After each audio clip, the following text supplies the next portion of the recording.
Evening all, it's the 16th of May 2017 and you're here with Dan in Essex, UK in the Polytunnel. Now, for those of you who have been following my channel for a while, you will know that I set some sugar baby watermelons on the 26th of March this year. They've done quite well and I've planted them out. I put them in some different locations because what I want to do is carry out like a little experiment, because I think that people would find this interesting. My watermelon videos have got quite a lot of views here on YouTube. Check out my playlist if you want to see them. I believe one of them has got 25,000 views, so thank you for that, and of course that indicates to me that people are interested in this subject. So I thought I'd do a little video here and show you just what I'm up to. So now you can see here what I've done is I've set some in some tubs here in the Polytunnel. Now this one here is a 30-litre tub, and I believe that one in the corner is a 20-litre tub, and I've even put one in a smaller tub down here, another one in a 30 here.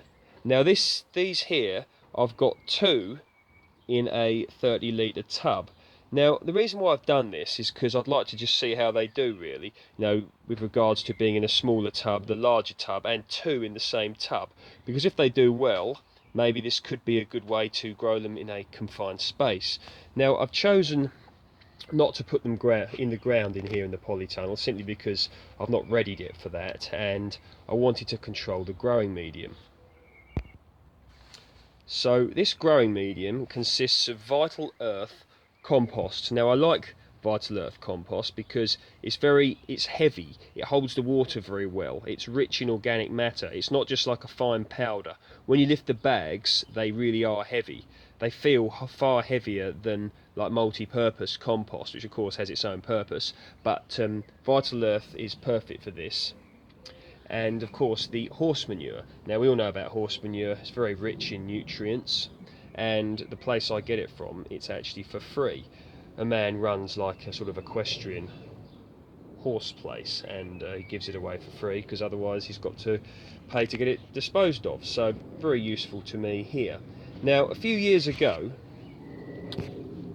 when I did this, I used a growing medium of good quality compost. I used fish blood and bone, I used calcified seaweed, horse manure, and I believe I also used a little bit of grow more. So check out the video on the playlist of how to grow watermelons. It's on my channel and you can see what I did. The variety that I grew before was a variety called Black Panther.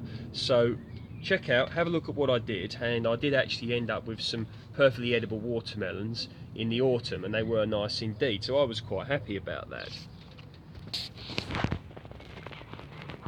So these are the melons here, and what I'm going to do is I'm going to put in like a wire sort of mesh netting sort of thing around here, which again I did a few years ago, so they can grow up them, and then they'll tie in, because of course at unlimited space in here and I can't have them trailing all over the place.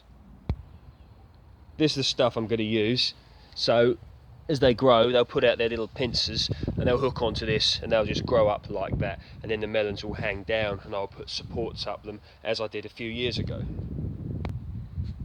Okay, so we're over here. See the manure here in the buckets. Now as the long-term viewers know, this is my brassica bed, and you can see the brassicas in here are doing very well. We've got the kale here, we've got some purple sprouting broccoli here, we've got some Brussels sprouts here, and some more kale here, and another row of cabbages will go here. I've got some growing away in the Polytunnel, so that's going to be good. Now I'll show you the watermelons that I've put here. I'll just zoom in. There you go.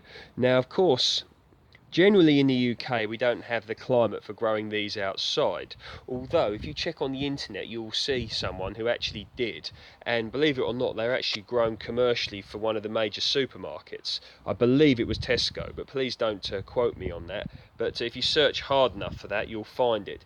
If you just put UK grown watermelons for supermarket you'll probably find it. Have a read, interesting stuff. So I've got one there, so that's two. Where else have I put them? Got one right over there, look. That's three. And I got one more there, four. and I believe there's 5. I think there's 6 in here in total. So we're going to see how they do. Now this gets a lot of sun here, and of course the dark coloured fence behind does attract a lot of heat. Now it's probably too far away from the watermelons to make too much of a microclimate difference, but either way we're going to see, and there's nowhere else here that I can put them anyway. So they're going to grow in amongst the brassicas, if indeed they do grow, as long as a pest doesn't eat them or something like that. We're not expecting any frosts. Checking out the weather forecast, it appears that the weather's on the way up, but of course this is England, the UK, and we're never exactly sure what we're going to get. But high teens temperatures next week, or end of this week into next week, so that's a good thing. Going to get some rain apparently tomorrow evening, so that'll be good, because as you can see the soil is incredibly dry.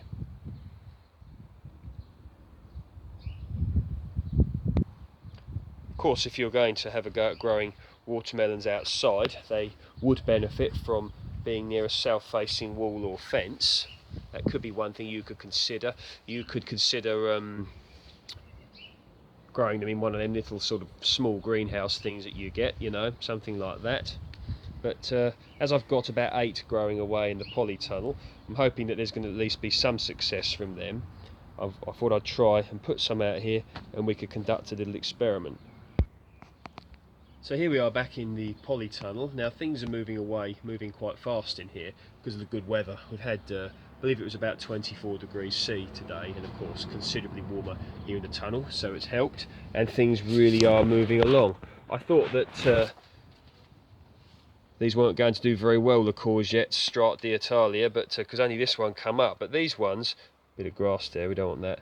These ones have actually started, as you can see, to come through, so expecting something there. The Market More cucumbers looking a little bit better, not brilliant, but there's a few.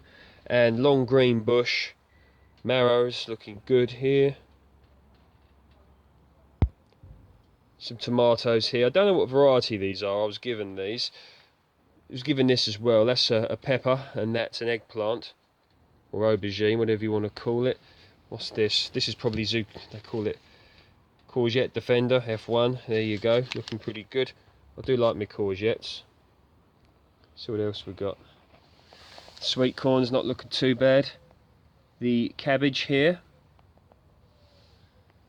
that's some of this is going to go out there with the other brassicas. The rest may be going down the allotment.